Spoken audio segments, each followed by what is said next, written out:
In the final hours of his earthly life, Jesus was led outside the city of Jerusalem to a hill called Golgotha, the place of the skull. The night before, he had been betrayed by a friend, arrested, falsely accused, and sentenced to death. Now, weakened from brutal scourging, he was forced to carry the heavy wooden cross through crowded streets. The rough timber pressed against torn skin, blood and sweat mixed with dust. Each step was slow, deliberate, painful. Crowds lined the road.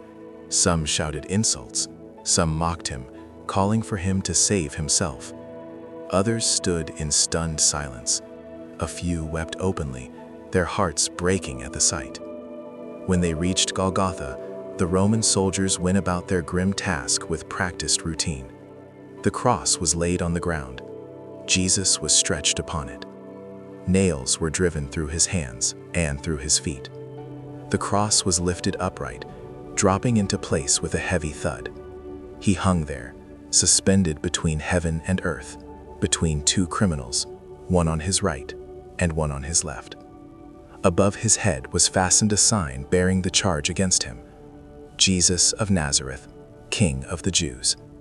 The soldiers cast lots for his garments, dividing his clothing among themselves. The religious leaders continued to mock him. He saved others, they said. Let him save himself. Yet even in imaginable suffering, Jesus did not respond with anger. He did not call down judgment. Instead, he spoke words that have echoed through history. Father, forgive them, for they know not what they do.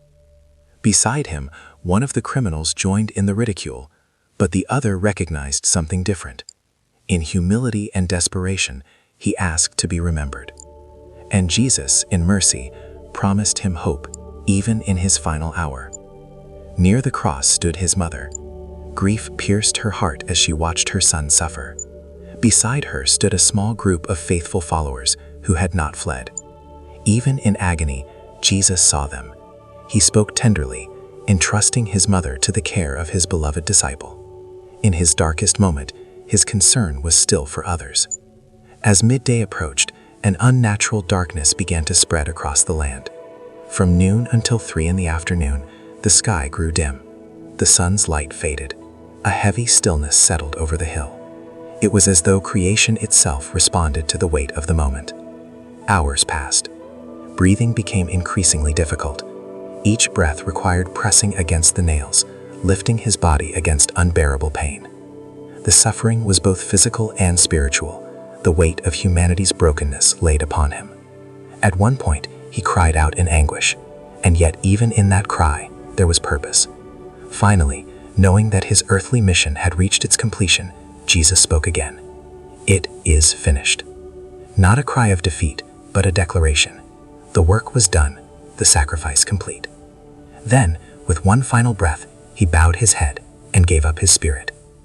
At that very moment, the earth trembled. The ground shook beneath the feet of those standing nearby.